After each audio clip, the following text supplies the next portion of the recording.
And you came with a win, right? I guess we say that's all that matters. Right. Just saying. But grand scheme of things, let me turn this off in the background because I definitely know that's what's slowing us up. But good win. Glad we won. Um, Game probably wasn't as close as we give it credit for being. Some of that is definitely at the end. That fumble's got a part to play in it. But overall, we still won the game, and that's what matters. And we get ready for South Carolina State. So y'all already know what's up. It's always gonna be Fangs up. Yeah, baby, you know what time it is. Now let's get it started.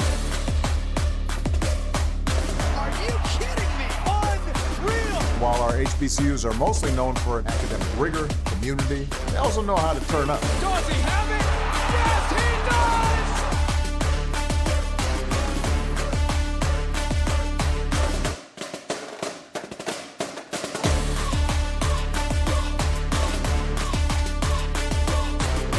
And that might be the knockout punch.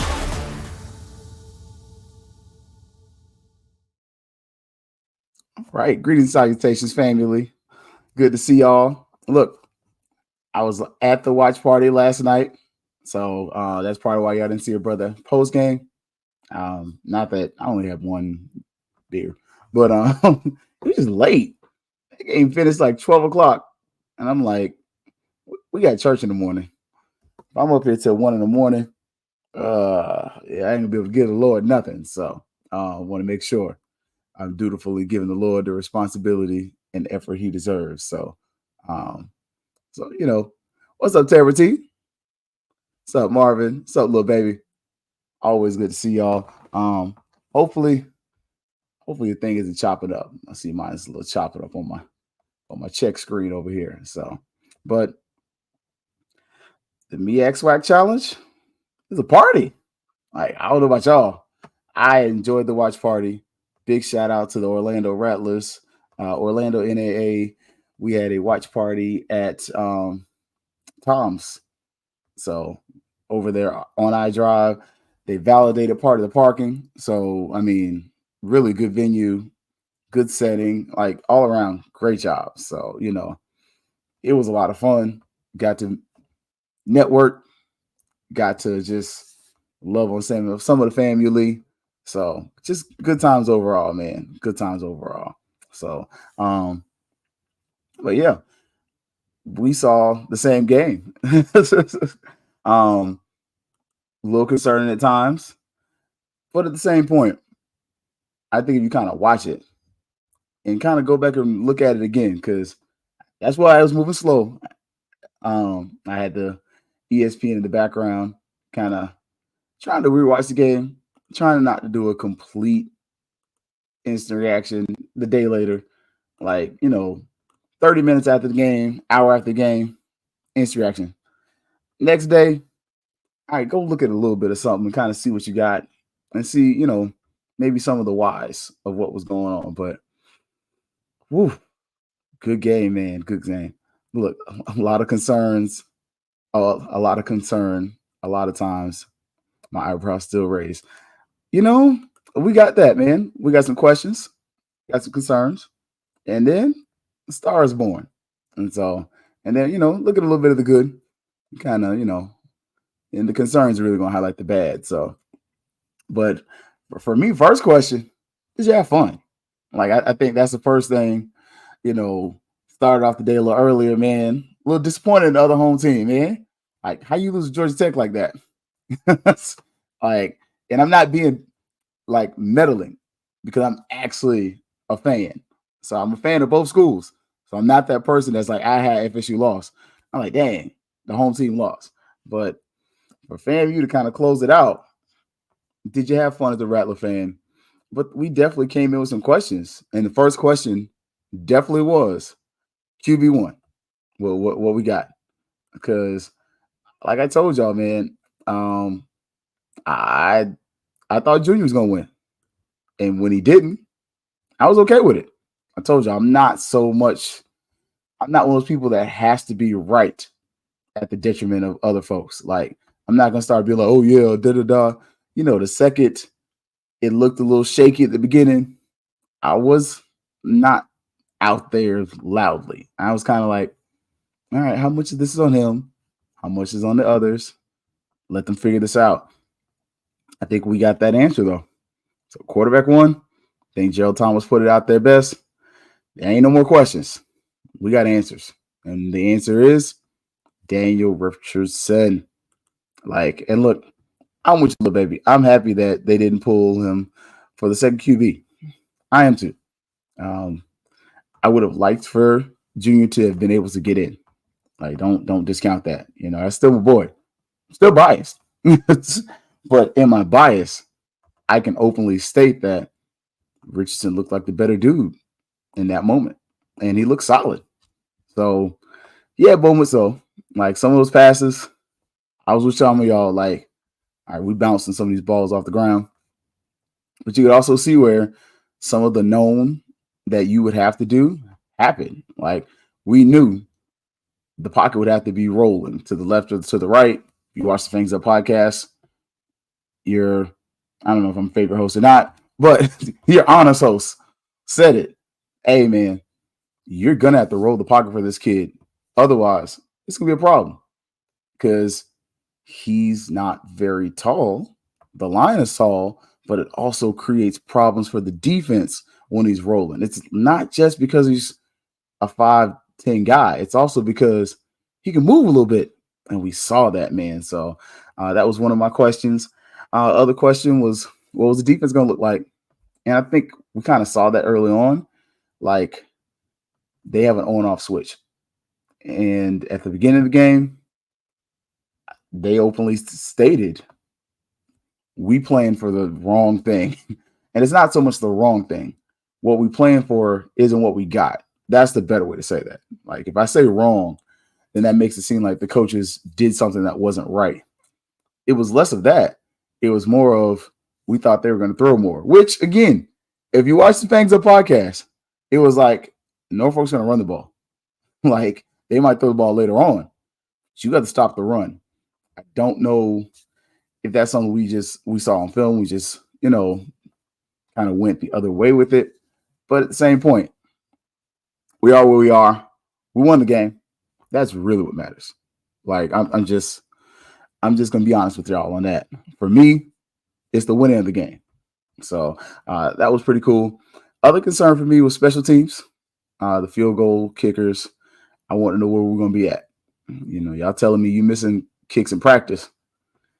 Okay, what it's gonna be like, especially in that stadium where, when I look, and I'll share with y'all, I see some holes in the stadium. Might be a little bit of swirling wind. So, and look, Norfolk also got a new OC. So maybe that's why they went with the run style. I think it's OC and personnel, if I'm being honest with you. I think when you look at Norfolk's personnel, it screamed to me that they were going to run the ball. When you're telling me this quarterback is kind of coming in late, I don't know how much of the offense he knows as much as where it's the difference between knowing the offense and knowing where to place the ball. But that offensive line was going to be solid. You know what Dawson Odom does. I think that was something that just for me, we got it out there. So, and our coach was happy with our coach. Odom's lost faith in this kicker. He should have. I mean, and look, I understand if you got a little gripe with the refs, I get it. But at the same point, we can go back and look, and we can see that, that offsides call that they called against, Kendall was bogus. I'm gonna let that slide though. I ain't gonna ride the refs too hard. So, hey, y'all gotta forgive a brother. Look, got the backup mic today because the heat killed my mic. I was gonna do a live at the venue. It was just loud. So if you were at the watch party here in Orlando, it was not a club atmosphere, but it was loud and it was a lot of fun. Y'all would have been able to hear me. But yeah, man. So those are really my questions. If you missed it, final was 24-23. You get a 1-point victory. And honestly, if we're real with ourselves, the game wasn't that close. You do have a late fumble by Kelvin Dean, which turns into an immediate score for Norfolk. I would argue that I felt like without that fumble, FAMU was probably going to score. So you probably would have got that extra cushion to get you closer to that 31 to 16, whatever score. But again, you won the game, so nobody cares. You definitely have to question that though, like because that's not something that's new. Now, our concern, and everybody's concerned, that defensive line. And at the same point, I'm not overly concerned. And this is partially because going back and looking at it, especially early in the game, you see where we're really running. It's a 4-man down line system, but we're set up to stop the pass. Like right there, 23. I'm just telling y'all, man. He's a 230-pound defensive end. You know, you get him against a about 300-pound offensive lineman. It's supposed to be like that. Like, so part of why we're getting gashed isn't so much of just, and that's Alan Smith, sorry. It's not so much that, oh, the player's not good or this or that. It's more so of just look at the lineups. Like, you see two guys, James Ash, 280, about 300 pounds right here. Like, yep, we got a mark right there. He's smaller than this guy. I'm not saying that the guy's weaker, but I'm just saying if I'm looking at it, you go to this point of the game. This is one of the plays where they get a big play. You see, right there, linebacker wise, and you kind of see this a couple times where you can kind of tell they're kind of wanting to run towards that guy early on, doesn't have his hand in the ground. So just kind of looking at a lot of those early big plays, you're going to notice this is kind of our setup. Now, later on, though, once we stop them, you still see James Ash out there. Alan Smith. You still see Alan Smith out there. What you're going to really notice is these linebackers come up a lot closer to the gap. Like, that was one of the things I noticed.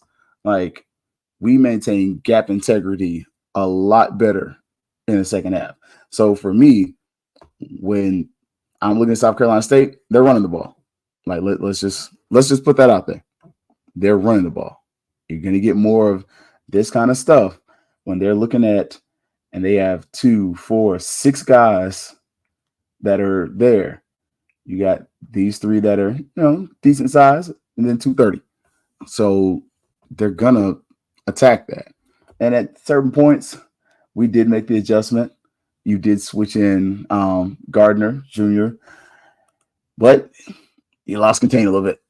So, even on that play. But later on, you can see even then, they are pointing out, FAMU kind of sticks to our 4-2-5. But notice how far those linebackers were back there and how often when Norfolk ran that ball, they were able to get about there. You're going to notice later on in the game, the linebackers are right about there, and they're threatening to blitz a lot more. So just some of the things I noticed, some of the things I picked up. Again, that's just watching the game. And some of that was what I loved about this because, the question is, maybe why do you stick to that 4-2-5 base so much, which is it a true 4-2-5 or is it like you're kind of like got a little bit of 3-4 going there? Felt like when you have that defensive end standing up like that, you're really giving you're showing a 3-4 more than a 4-3. But that's just to me. Look, linebackers was also struggling. Tackling was a struggle.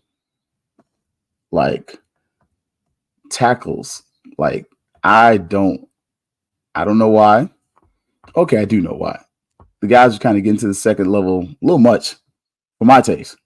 And it just seemed like at times, I don't know if it's just the excitement for the game or what have you, didn't seem like the interior linemen were like, hey, eat up blocks. Like, let the linebackers and the ends flow. You eat up blocks. Like, I understand you want to get to the quarterback. Main thing, though, clog this lineup. So that way the running back has to go lateral. Because the second, against a team like FAMU, especially a team that has speed, the second he starts having to bounce to the left and right and slow down at that line of scrimmage, all of a sudden that starts kind of slowing him down and different things like that. But you also saw, we saw a little blitzing too. Like, you saw a lot more blitzing than I've seen in a while. Just straight blitzing too. Like, some of it's just like we did see last year Isaiah major blitz. Like, there wasn't like, oh, you just never blitzed. Nah, he blitzed. I don't know if you saw it quite this early, but once FAMU was able to clog the line, it was pretty smooth sailing. I mean, we had one DB that, he got worked a few times, a couple deep balls. I'm not going to say no names. Act like Tank. I ain't going to say no names. Because the film's going to show. But overall, going into the South Carolina State game, I'm not overly concerned. That sounds probably really crazy. But again, you got a team where you really don't know what they're running. Look, I said I wasn't going to say no names, Hollow. I ain't say no names. But yeah, got cooked a few times. But Bowler Island, still in effect.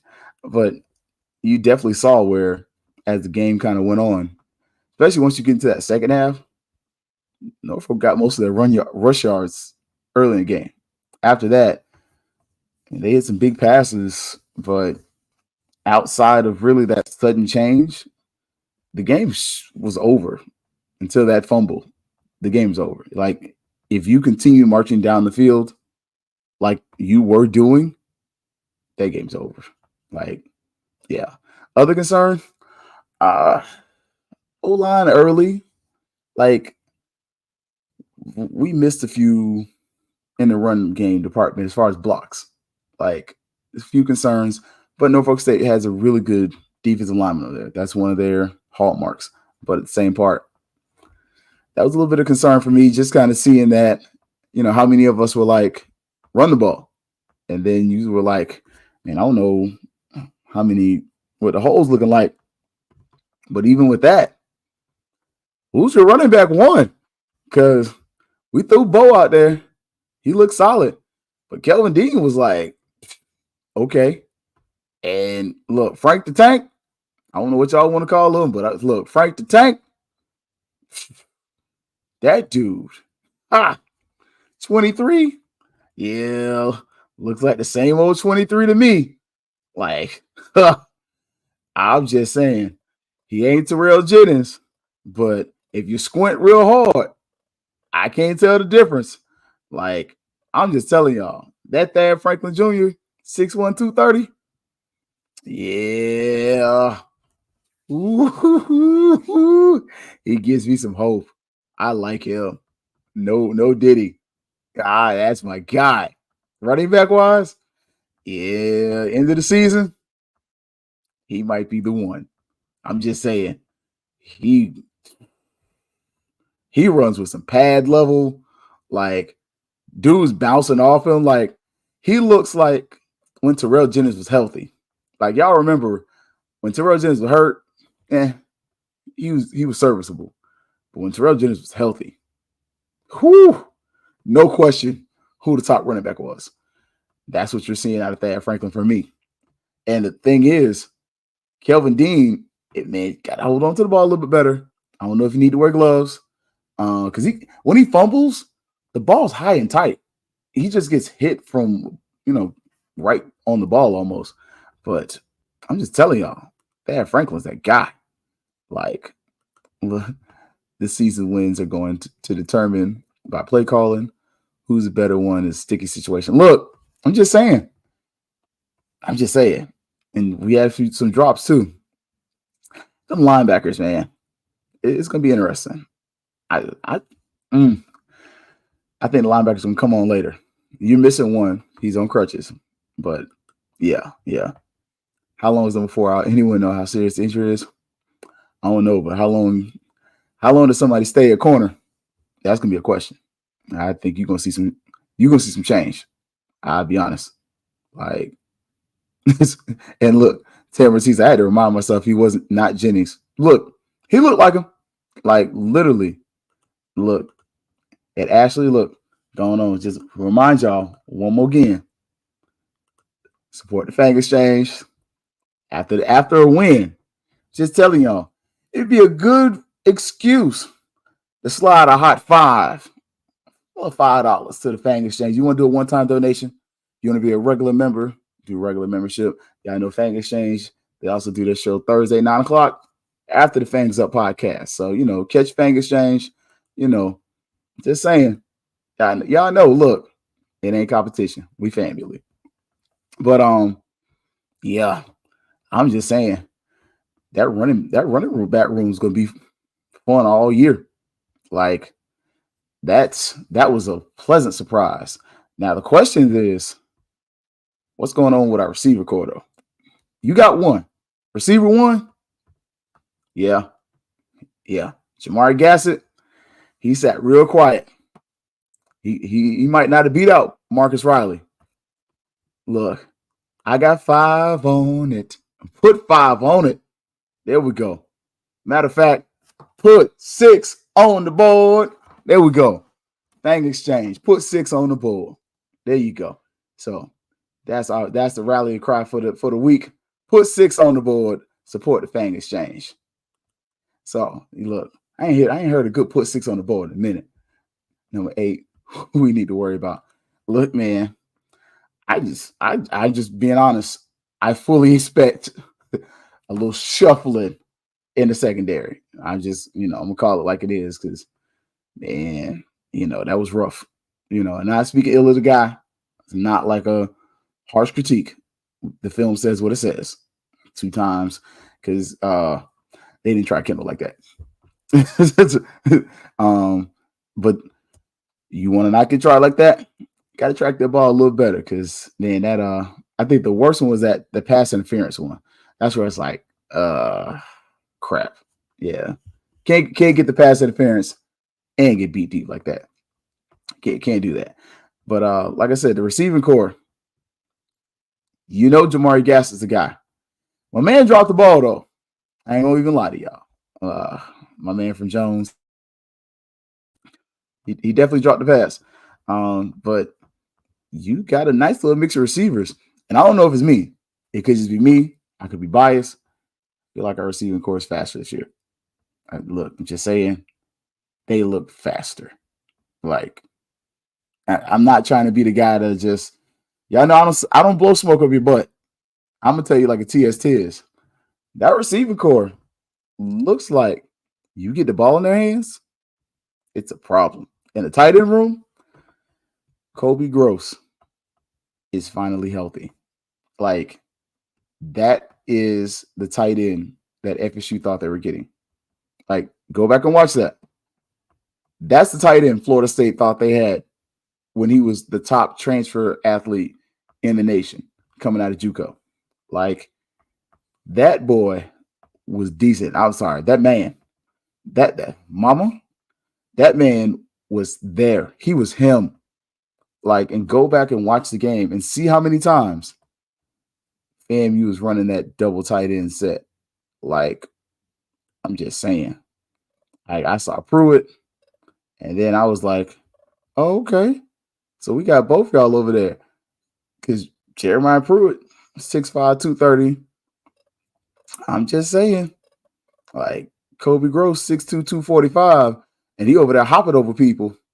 Like, that's the potential that so many saw in him. We saw. And one of the things I really love was that 2 tight end set. Out of the shotgun, like, Coach already told you. Cozy said, I'm not worried about the fullbacks. We got tight ends for days that are going to fill that role. And underneath, man, your MVP, Daniel Richardson, I give y'all credit, boy. Okay. Look, He earned that one. He's mobile. Accuracy still a thing. But he was a nice little run threat. Look, little, he get to running. Ain't like, and y'all know short people. If you put a football helmet on us and we not tall, we ain't got no neck. So, and I said we, so I ain't picking on him. I included myself. He get to running and that neck kind of doing like this. Boy, you better watch out. Look, nice little check downs, but not even the check downs on one of that deep ball. He had the receiver underneath and over the top open. Look, I'm just saying. Look, I ain't gonna say some of the jokes that was in the family chat. Well, I was dying laughing. Look, family chat was ruthless, man. But he was pretty solid. He definitely has the areas of question with the deep ball. And there was a couple passes where it's like, bro, where are you throwing the ball? But at the same point, he was efficient enough to get us there. And one of the things I did like when you listen to the post game, you listen to him say that pass to Gassett in the end zone where Gassett's running across the back of the end zone. Yeah, I know I ain't trying to get in trouble with ESPN. But they're like, oh, yeah, he just checked that play. Yeah, that's some of what I was telling y'all about. Like, yeah, if he picked up the offense, that's where I was like, ooh. One man said Norfolk had too many beers the night before. Man, look, that heat, they're not used to it. Those cramps got them. And I think that's going to be something that you're going to kind of continue to see. Like, I don't know, South Carolina State, they might be ready because really, if you think about it, the humidity there and humidity in Tallahassee probably going to be that different. Not compared to like Norfolk. But I think you got a star there. And obviously, in the DB room, Kendall Bowler. Like, I'm going to leave it there. I don't have to keep saying it. Y'all already know what's up. Now, after watching the game, what were the goods? The tight end room. Like, I've been saying it for years. I used to ask Willie about it. We're going to throw to the tight end some more? We're going to throw to the tight end some more. Hey, what about the tight ends? Okay. I ain't got to ask Cozy that. Those tight ends were featured. Great checkdowns. And you got the quarterback who's got the sense to not always go for the home run ball. Like, that was big. But then the other good is that extra receiver, Gassett. Gassett's there. Like, Gassett's on pace to have some numbers. Like, I'm just saying. And what Tamara T is not unbearable. It was not unbearable last night. The weather is actually nice come game time. Hey, if you're from Florida, it was probably beautiful. I'm just saying. Yeah, I know we used to being abused in by this heat. I was made by it. More of the good, Daniel Richardson. I think the quarterback competition sealed.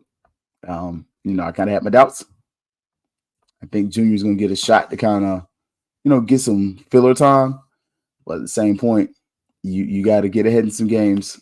I wouldn't be surprised if certain games you see more of Junior, less of Richardson, just because you kind of know known commodity what you got. I'm looking at you, Miami and Troy. Just saying. The other good, your secondary is pretty solid. I mean, you got, we got one. We talked about him. We ain't gonna bury him today. But the rest of the secondary was pretty solid. I mean, defensive line had some issues, but you made adjustments. And I think that, to me, that's the other good. When was the last time FAMU made adjustments this early in the game? Like, I'm just saying. Like, and Lil Baby said, I did like the adjustments being made, which allowed Daniel to show his talent more. That was the most hopeful part of our offense. Offense and defense, though. Like, go back and look. First quarter. And I pulled it back up. This play is first quarter. where Norfolk is, getting pretty comfortable. There is an adjustment on the defensive line right there. Like you're kind of seeing, all right, Alan Smith is struggling a little bit. Let's replace him with James Gardner Jr., bigger body. Now, granted, Gardner's going to take a bad angle here, but if he takes a better angle on this play, and instead of being here and gets about here, that play is kind of washed.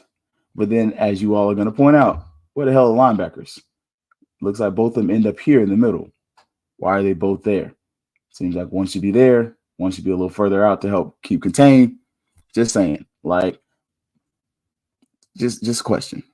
But that's going to be there. But you saw the adjustments. Normally, with FAMU, we were a halftime adjustment team. Like, we were routinely always saying, this is a second half team, second half team, second half team. Like, and how many years are you going to be a second half team? Because we did see if the game got out of hand and you couldn't come back in the second half, then you were sitting there looking like, well, the game got out of hand and we couldn't do anything in the time left. I didn't see as much of that this time. I saw where, you got down 14 zip, you march back, you come back, you really take the lead. It should have been 31 to, something else, but I digress. But 31-17 should have been 31-17, but you get 24-23 for the win. But at the same point, you definitely saw where both offensively and defensively, you made adjustments very early. So, like, Coles is terrible, but Anthony Richardson is legit. He'll be the reason FAMU only loses 3 games this season.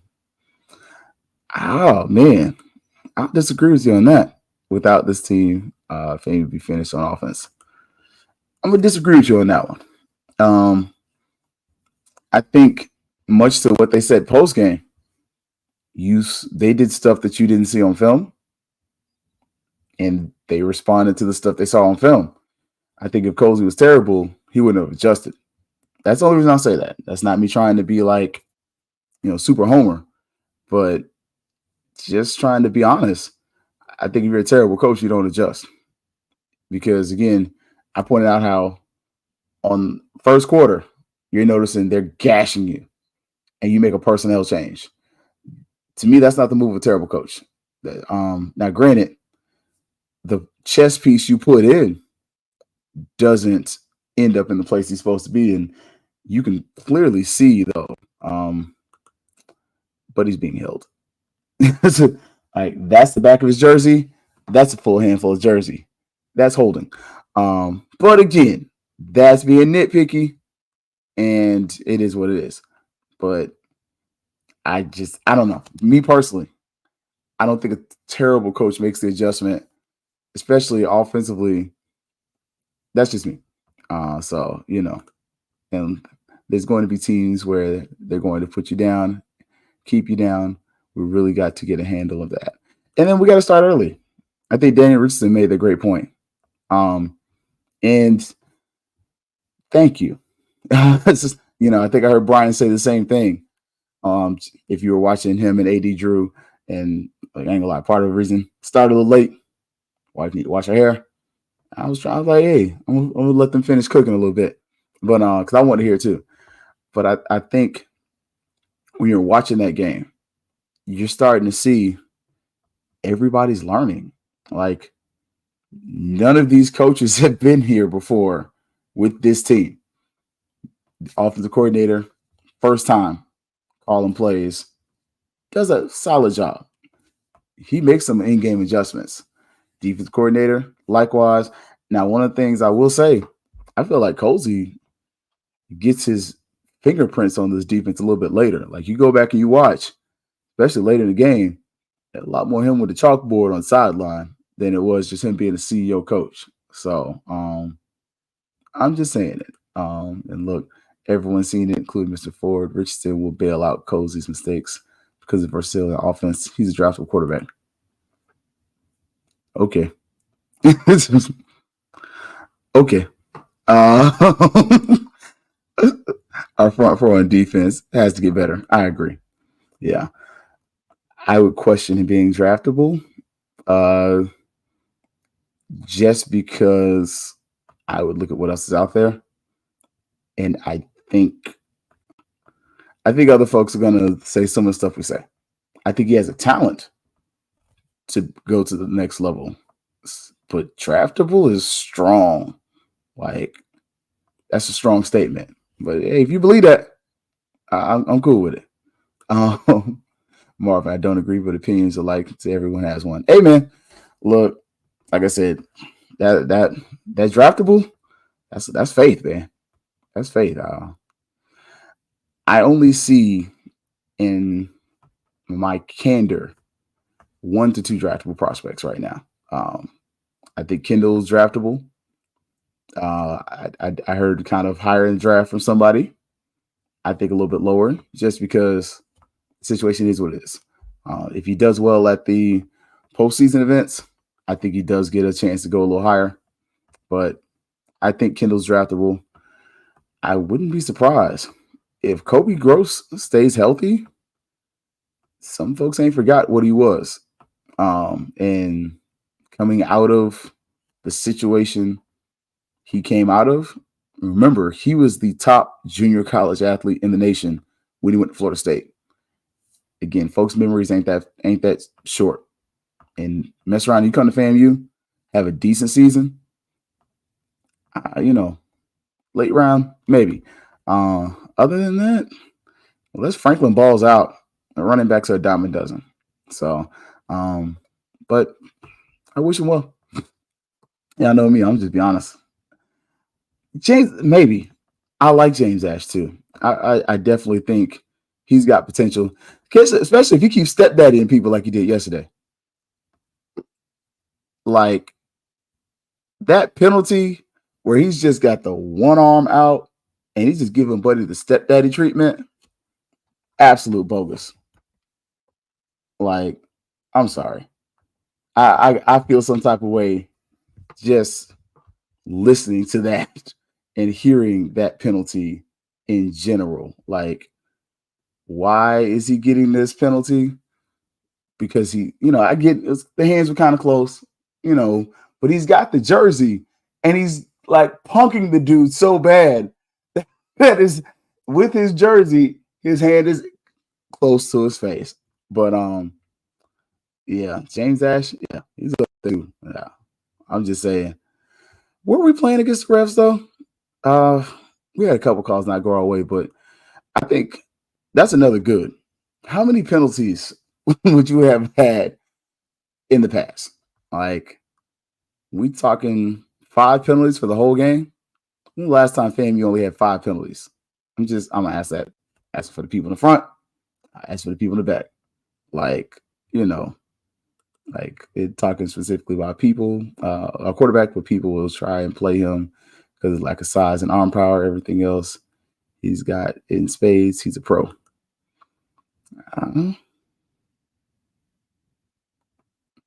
Okay. Just, again, I don't like to come off as a homer. So for me, I'm very rational when it comes to this. And so size is a thing. It's an issue. You're not going to sit up there and hit me, well, Spencer Rattlers this. Okay, but he's a backup. Your boy Arizona. Yeah, but he's him with like Russell Wilson. Okay, Russell Wilson's trash right now. I mean, he was good, but Russell Wilson was also a generational talent. Like, you can't sell me extremes or the edges as the norm. There's a reason why you aim for the norms for success. So that's kind of why I hope and I wish. But if you're not going to sell me the extremes and tell me that's the norm, because yeah, Michael Vick is not 6'3". Michael Vick runs a 4.3. He wasn't the most accurate, but he had a cannon and he ran a freaking 4.3. He literally darn near beat Florida State by himself. Like, that Virginia Tech team was not supposed to be that competitive against that Florida State team, but Michael Vick. Like, Russell Wilson carries Wisconsin and NC State, but he's also a two-sport athlete. Like, he's extra twitchy. Like, again, you can't sell me extremes as the norm. So that's the only reason I say, well, I hope, I doubt. So just saying, and say, okay, if you say so, what planet? Definitely not. Oh, that's a shot. Yeah, no, I'll do that. Maybe Alex Wood era as far as penalties. You're right, though. Like, one thing about Alex Wood era, the penalties weren't that bad. Look, what's up, bad talk? Look, and you over here cussing on the show, man. But I did hear that the ban on the world's most famous litter box.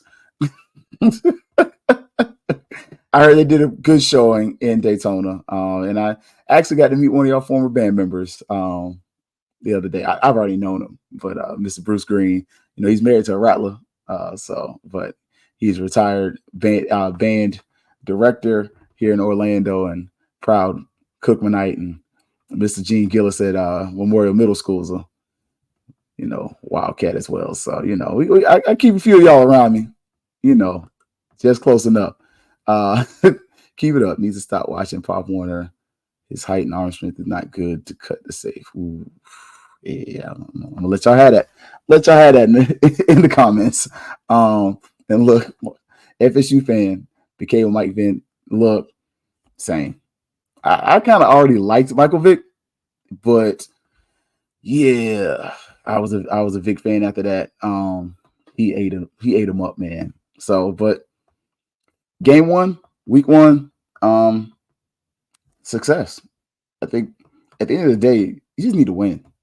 And you came out of the game with what you needed, a dub. Was it pretty? No. Did you go through adversity? Absolutely. Did you show where the team definitely has places to grow? Yeah. Like, I think that's irrefutable. But I do think what you found out about this team is quarterback one's not a question. Accuracy is an issue. We do know that's an issue. But at the same point, his ability to extend plays and do other things, impressive. It's going to get schemed up, though. Stats are stats. Running back wise, you got a running back room. You got a 3-headed monster.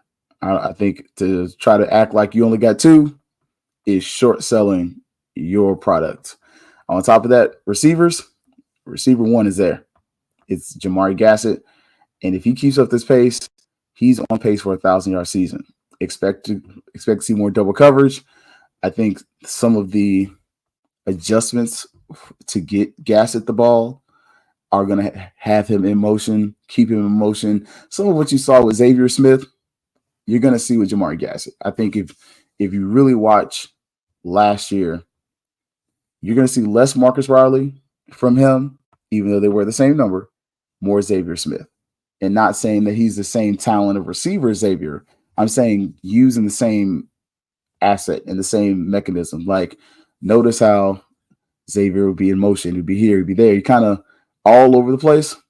You gave your best player the ball. The other thing, offensive line, you're going to see those tight ends get some help. Them tight ends are going to keep helping out. Extra blockers. They're going to be an asset in the game. And ultimately, that's option. That read option. And that was something I said. I said, one thing I know Richardson gives you that Junior doesn't give you is a better read option. Not that Junior can't run it. Junior can run the read option, just not quite as efficiently as Richardson. And we saw that.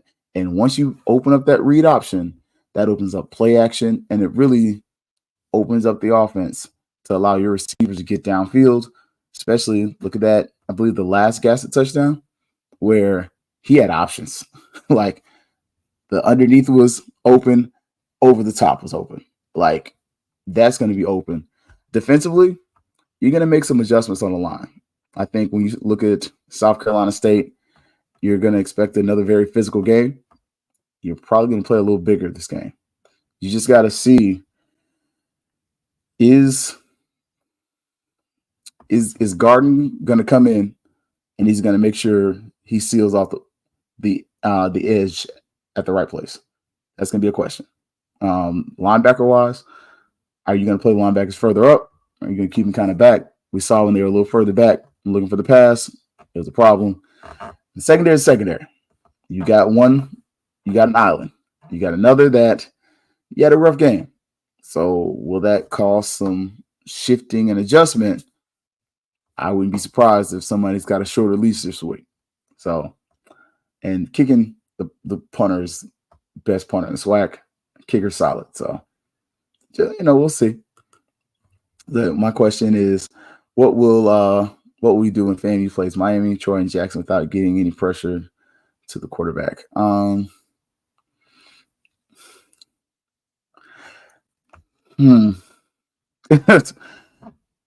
If I know Colsey the way I think I do for the Miami game, first half, your starters are out there. Second half, whoever gets burned, gets burned. Troy, depends on how close we are. If it's a winnable game, you try to win. If it's not, you cut bait. Jackson State, you're trying to win. Like, again, it sounds really good to say every game matters. But at the same point, in reality, the games against Troy and Miami are money games. If you win them, you look amazing. If you lose, it's expected. But if you lose one of your major players in the process of trying to win or lose, and it costs you the Celebration Bowl because they're not available later in the season, it was a net loss. So that's where it's like, it's chess, not checkers. I think Coach is going to play chess for those games. So that's why I kind of said that they don't matter. They do matter, but you want to win the SWAC. There's no playoff to go to. Like, we can sell you that FAMU might make the playoffs. Okay. I'll believe it when I see it. And then what will FAMU do? Like I said, you play to win the game, but you also play so that you don't. There's no time for Pyrrhic victories. You want to win the battle, but you need to win the war. Win the war. Pick your battles. Some of these games are battles. The SWAC is the war. Win the SWAC. You just won a battle. You learned a lot in this battle. South Carolina State, another battle. A battle that you really need to win. It's at home. Like, first home game, first time home in front of your fans, not in Atlanta, which is FAMU North, Tallahassee North, but first home game at Bragg as a head coach. You need to win it. Just period. But after that, Miami and Troy is what it is. Like, you win them, great. You lose them, who gives a hell? Because just like last year, we lament losing to South Florida, but it didn't change the outcome of the season. You still went to the Celebration Bowl and won. If you had won that game and won the rest of the SWAC games and won the Celebration Bowl, you had a perfect record and still won the Celebration Bowl. It didn't change anything. Like, in the grand scheme of things, you're not doing the things that move to the FBS right now. Like, you're just not. So I can't sell you that these are resume games to apply for conference affiliation. Do I think it sounds nice? Do I think it would look good? Yeah. But at the same point, you beating a team like Troy, it's a good and a bad, because you beat Troy now, That's somebody you're probably not gonna play later. Which, who cares? You beat Miami, very similar.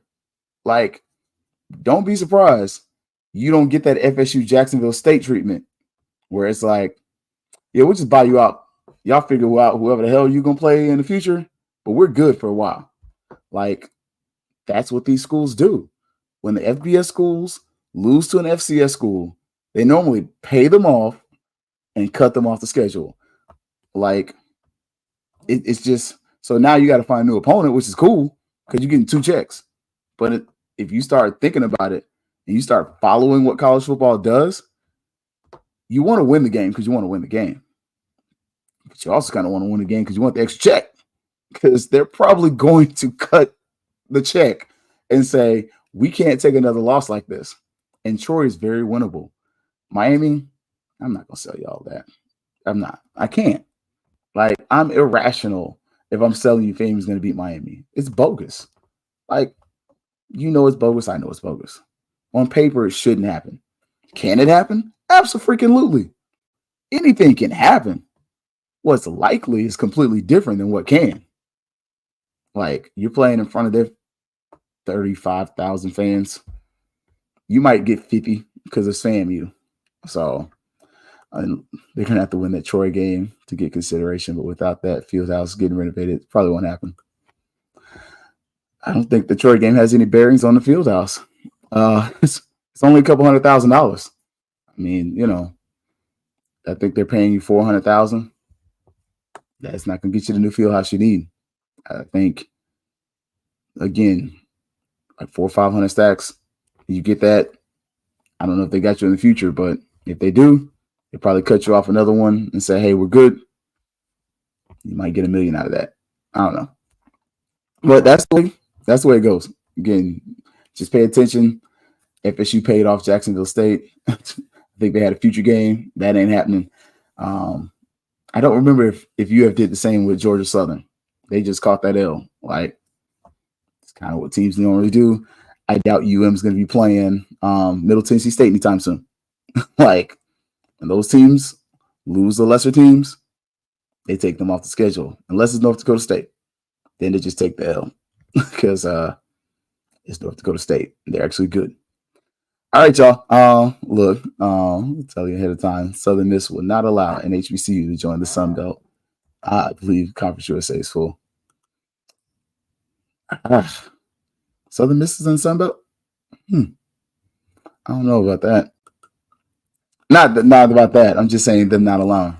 Okay. An interesting point. I'll say it like this. Wherever the money is, that's where they're going.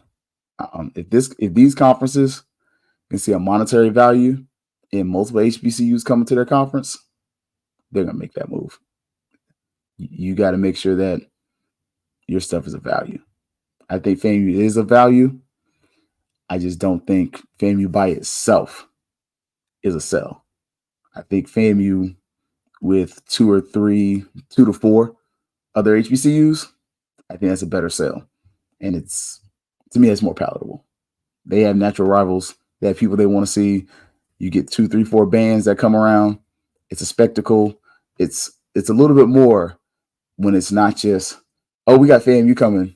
It's like, we got FAMU, Jackson State. It's like, with a conference of like 12, you can split that up to where every school can get 2 or 3 experiences with the HBCU bands. So that's just me, you know. So, but look, well, FAMU and Jackson State will have to work together, move up as independent to create a conference, maintain themselves. They didn't have them without a figurehead and coach at a celebrity booster club. I'll say celebrity. Organized. Yeah, I'll say this before I cut out. We give too much credit to celebrities. You look at most of our successful booster clubs, they're not really hinged upon celebrities as much as they're based on big businesses. And I mean, you got a few celebrities, but you look at the FSU, all those guys. What's the biggest criticism of Dion? If you're an FSU fan, I'm gonna tell you the truth. It's that he don't give back to Florida State. They got enough. Like, I believe he said that in the past. I have to go find the quote. The thing is, you need to organize your groups and organizations so they take advantage of corporate sponsors. They have packages that are actually interesting to people, that give you something that you want. Much like how the Fang Exchange for the first game is having a tailgate. That's exciting. That's inviting. Like, they're organized. They have big business, and they pull in not just the celebrity, but the big money donors, and they cater to them. Like, I remember the last time I went to a UF game, they lost. It was beautiful. It was when UF lost to Kentucky. Before the game, and we say that these white folks don't do this, it's bull. They don't do it. They don't do it at halftime as much as we do, or like in between games. They had bull gators on the field who had paid a certain amount of money and said, "Thank y'all. Y'all paid all this money. You on the field. Now get off our field and thank you." Literally, it's the organization, it's the structure, that's the biggest difference. And I think until we get that from our boosters and our other organizations, and until we get our boosters to diversify and not be dependent on membership, whereas you see across the street, they're not dependent on membership anymore. They own property. Like Seminoles Boosters owns property. Like a certain percentage is still, licensing and all this stuff. But we got to diversify. We have to find what fits us.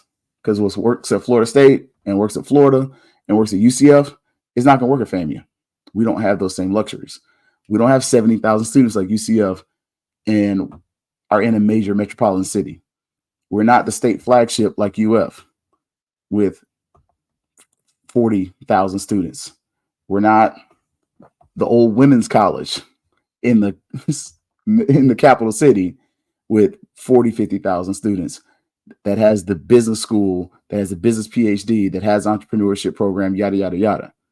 So I think we have to diversify, use our resources, cater to our resources, use people like Mike Road Dogg who have these ideas, who are creating these things, and say, hey, let's partner with these people to build our brands. I think that's really what you got to do. And so we should look to talk about using a buyout for the Florida Classic, book another HBCU Classic and a major NFL. It's not a bad idea. I mean, you want to buy out Cookman? It's just, I don't think it's that hard. Just saying. I don't know if you want to do it. Just, I don't know how it would read, but yeah. It's like FSU didn't need Deion for nothing but recruiting, and they used them for that purpose. He got them players they wouldn't have without him. They used the big money booster to get that indoor production facility built. That's why it's named after Dunlap. Like, they used their big money boosters. They raised $1 billion in like 2 years, about 3 years ago. Go back and look. Look, don't play with me. I'm an FSU fan, but I'm also knowledgeable. Dangerous. So yeah, Jackson State leadership and prevented it at Jackson. He'll help in Ed Reed. I don't want Ed Reed a fan. I don't. That's, if you just saw what Tiffany Dawn Sykes was, think what Ed Reed would have been. We don't like that kind of outspokenness. Like Tiffany Dawn Sykes, Keller Winslow. That's what you're going to get. It's not a good marriage. It sounds good, but if you understand the culture and the workings of how FAMU is, Ed Reed is a bad. I almost said something else. He's a bad mix for FAMU because he's going to get upset with us. We're going to get upset with him. It's not going to work. It just wouldn't. And that's me growing up in Tallahassee, going to FAM, working at Florida State, working at FAM, like being knowledgeable. That's not a good fit. It sounds good because you have this brand, you have this person, and he has really great ideas. But you can't do that stuff you did at BCC to FAMU. That's not going to work. Yeah, that's not gonna work. So, and they weren't. They did pretty solid. They did pretty solid. He was influential, but they definitely did solid. All right, y'all. Let's get out of here. Get a little late. Look, we're gonna catch y'all on Thursday. Get ready for this next game against South Carolina State. Hopefully, get ready. FAMU volleyball will bounce back from that loss to West Florida. And look, get ready for the Fang Exchange party, man. They are doing a tailgate. And so, gonna get ready, y'all. But y'all already know, for HBCU Digital Network, it's always gonna be Fangs up. Yeah, baby, you know what time it is. Now let's get it started. Are you kidding me? Unreal. While our HBCUs are mostly known for academic rigor, community, they also know how to turn up. Dorsey, how